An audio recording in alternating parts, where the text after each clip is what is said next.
book of Joshua, chapter 1. Now after the death of Moses, the servant of the Lord, it came to pass that the Lord spake unto Joshua the son of Nun, Moses' minister, saying, Moses my servant is dead. Now therefore arise, go over this Jordan, thou and all this people, unto the land which I do give to them, even to the children of Israel. Every place that the sole of your foot shall tread upon, that have I given unto you, as I said unto Moses. From the wilderness and this Lebanon, even unto the great river, the river Euphrates, all the land of the Hittites, and unto the great sea toward the going down of the sun shall be your coast. There shall not any man be able to stand before thee all the days of thy life. As I was with Moses, so I will be with thee. I will not fail thee nor forsake thee. Be strong and of a good courage, for unto this people shalt thou divide for an inheritance the land which I swear unto their fathers to give them. Only be thou strong and very courageous, that thou mayest observe to do according to all the law which Moses my servant commanded thee. Turn not from it to the right hand or to the left, that thou mayest prosper whithersoever thou goest. This book of the law shall not depart out of thy mouth, but thou shalt meditate therein day and night, that thou mayest observe to do according to all that is written therein. For then thou shalt make thy way prosperous, and then thou shalt have good success. Have not I commanded thee? Be strong and of a good courage. Be not afraid, neither be thou dismayed, for the Lord thy God is with thee whithersoever thou goest. Then Joshua commanded the officers of the people, saying, Pass through the host, and command the people, saying, Prepare you victuals. For within 3 days ye shall pass over this Jordan, to go in to possess the land which the Lord your God giveth you to possess it.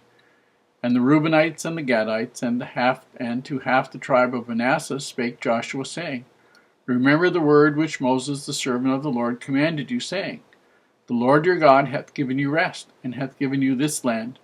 Your wives, your little ones, and your cattle shall remain in the land which Moses gave you on this side Jordan. But ye shall pass before your brethren armed, all the mighty men of valor, and help them, until the Lord have given your brethren rest, as he hath given you. And they also have possessed the land which the Lord your God giveth them. Then ye shall return unto the land of your possession, and enjoy it, which Moses the Lord's servant gave you on this side Jordan, toward the sun rising. And they answered Joshua, saying, All that thou commandest us we will do, and whithersoever thou sendest us we will go. According as we hearkened unto Moses in all things, so will we hearken unto thee. Only the Lord thy God be with thee, as he was with Moses. Whosoever he be that doth rebel against thy commandment, and will not hearken unto thy words in all that thou commandest him, he shall be put to death. Only be strong and of a good courage. I'm going to venture my opinion here that Joshua, the book of Joshua, is probably one of the most underappreciated of all the books in the entire Bible. And Joshua, perhaps, the most underappreciated of all the prophets. You need to understand, I suppose, why I say that. Moses was, without question, the most outstanding prophet in the Old Testament. We have more of a record of him than we do of anybody else.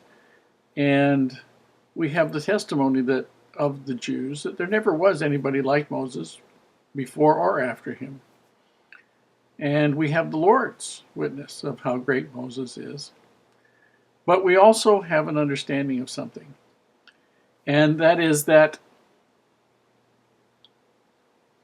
Moses' time with the people was the preparatory time.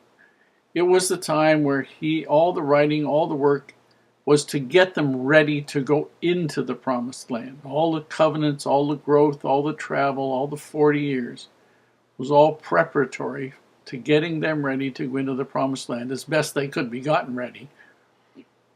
But the actual going in was Joshua's. Now, interesting, we think that Joshua, at the age of when he started to work with Moses, when the children of Israel were coming out of Egypt, that he was in his mid to late 50s already. And that after 40 years of wandering would have made him in his late 90s. And yet we see something that is very important for people to understand. A lot of people don't get the point. The Lord doesn't look for the spring chicken with the new ideas. What the Lord looks for is the guy with the proven experience.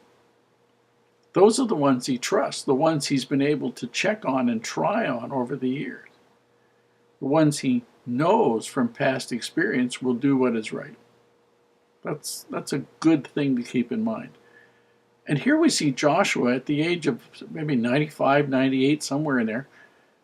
He becomes the military leader of maybe a couple of million people, maybe 600,000 men armed for war, to go into the promised land to possess it. How many 90-year-old generals do you know that you would trust to make intelligent, good decisions? Probably not very many. By the time they hit their late 60s, most of them are looking to retire. And most of the guys underneath them are hoping they will. But the Lord knew Joshua. And the Lord trusted Joshua. And Joshua trusted the Lord. That's always a great combination. The best combination on the face of the earth is you believing in God and having lived so that God believes in you. Fabulous combination. And Joshua had it down pat. And you're going to see all kinds of interesting things as we go through here. Now, one of the reasons I say that this book is really underappreciated is this reminds me, the first 5 books of Moses remind me of the first 4 books in the New Testament, which are the Gospels, Matthew, Mark, Luke, and John. And following them, which they're very intense on teaching and doctrine. But the Acts of the Apostles, the next chapter right after the Gospels, is how all of those things are applied by the apostles. In real life situations, what do they do? And in the first 5 books of the Old Testament, the 5 books of Moses, we have all of the history of the children of Israel, where they came from, how they wound up in Egypt, how they went from being 70 people at the time of Jacob to a couple of million at the time Moses is bringing them out, and then how they get to the point of coming out of Egypt to being opposite Jericho, ready to cross the River Jordan, and to go in and possess the promised land. Now, the area they were going to possess in terms of, I live in Canada, it's almost 4 million square miles. And I remember when I first moved from Ontario to British Columbia and then up to the Yukon, I stayed entirely within Canada, and I traveled from the home where I grew up to another part of Canada, and I was 4,500 miles away from home. And you can't do that in the Promised Land. That whole country is about 150, 160 miles north, which was Dan, where the tribe of Dan's inheritance was, all the way down to the southern end was Beersheba, which is a community area. And from the area slightly about where the Jordan River is, which is the east side of the Promised Land, all the way through to, on the west, the Mediterranean Sea. That's about 75 miles. So you're in an area about 150, 160 miles north to south, 2 to 3 hours driving time, to about an hour and a half's driving time east to west. And that's what the Promised Land was. A lot of history and a lot of really incredible stuff takes place in that small country.